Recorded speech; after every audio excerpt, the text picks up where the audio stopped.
Let's cut to the chase. I'm gonna teach myself how to scream. Yeah, that's the goal at least.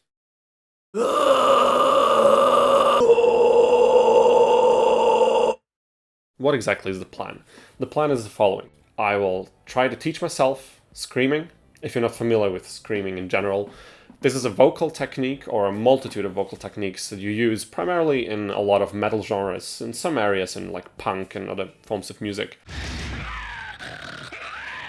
There's certain ways to go about this so that you learn to scream without damaging your voice. So why am I doing this? Well, it's pretty simple. I listen to a lot of metal music, amongst other things, and I also play in a metal band. I'm very familiar with the style. I like the aesthetic of a lot of screaming techniques and approaches, and I've always kind of thought about, hey, wouldn't it be cool to learn this yourself? I'm gonna do this as an attempt to hold myself accountable so that I can show my progress to you guys, and maybe use this as a motivational drive to actually practice very regularly and see how far I can actually get just by myself. I would not recommend this approach necessarily if you want to learn it yourself.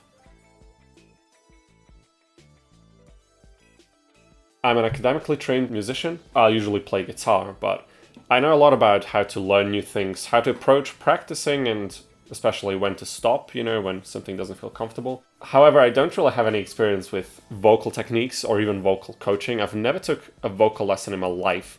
Also, I'm not really a singer by any stretch of the matter. I have sung twice in front of a crowd, and both of these times have been very recently. So I've also worked a little bit on my singing, but I want to focus on screaming for now. If I notice that I can't make any progress or that I'm stuck somewhere where it's not comfortable, I will consult a vocal coach, but we'll get to that once it happens.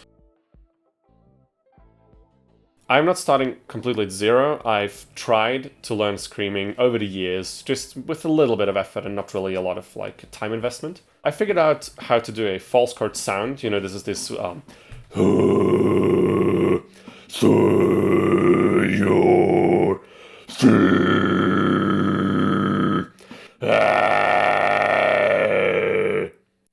this kind of sound. The way I figured this out is basically what a lot of videos on false chord technique tell you have to sigh, like you're like an annoyed teenager who doesn't want to take out the trash. You're like,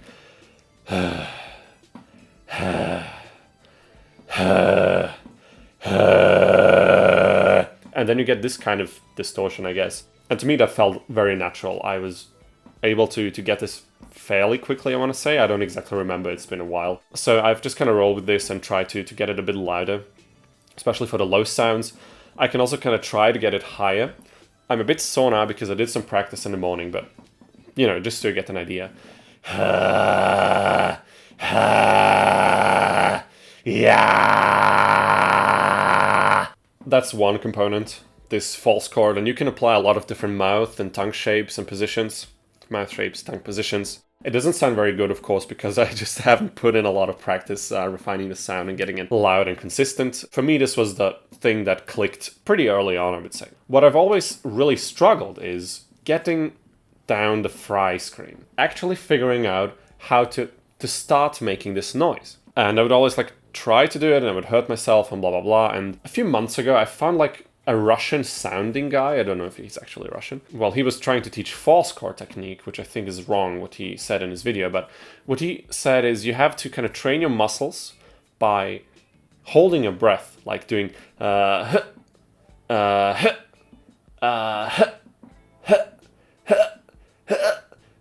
a few weeks of doing this, you would then be able to stick with that held breath position, and you would be able to let some air through this and thus getting the false chord sound. Yeah, I'm like a lot of other coaches refer to what he calls false chord fry scream, so I'm just assuming it's fry scream.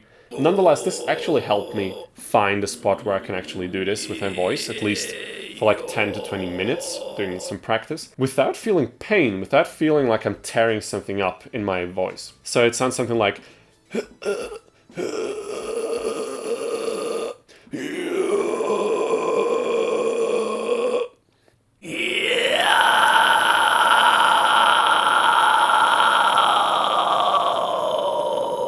Again, I did some practice early in the morning and I feel a bit fatigued, so Usually when I start doing it, it's a bit louder than this, but not significantly, you know. It's still very, very like shallow, very weak, very thin. Yeah, so just so you know where I'm at with these two techniques. The thing is, I've been at a point where I was sounding better with both of them. I actually have recordings of this. I might like put them in the video just to get a comparison of sound.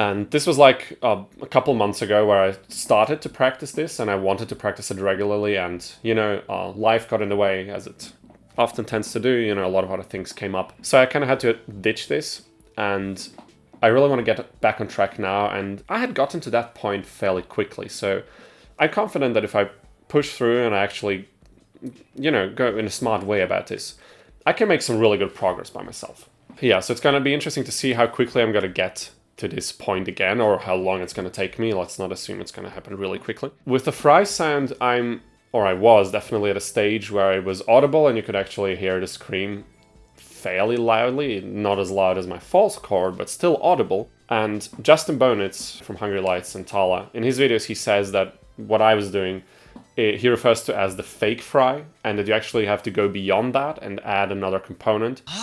Do not stop there. Take like a nice comfortable note in your falsetto, and you're gonna combine it. It should almost act like a wedge. And he said you have to like mix your falsetto voice into this, which to me is mind-boggling, because I really don't see how I'm supposed to get my falsetto, my head voice, into the sound I'm making there. But maybe there's a trick to this and I just haven't figured it out yet. And we'll see if I'll be able to employ this. My expectations for this are, it's gonna be tough with the fry screaming, and I'll have to get some, if the Russian sounding guy was right, I'll have to like train my muscles and they'll get better over time at holding the position, so I'll be able to do more without hurting myself. We'll see how this develops. I expect it to still be a bigger struggle for me than false chord, simply because false chord to me is very easy like to find and to activate. So I assume I'm gonna make some quicker progress with the false chord. However, I do plan on devoting a bit more time to the fry screaming, because I'd like to try to level these out. So this is like my general expectation. I will stick to making like just syllable sounds at the beginning, like a or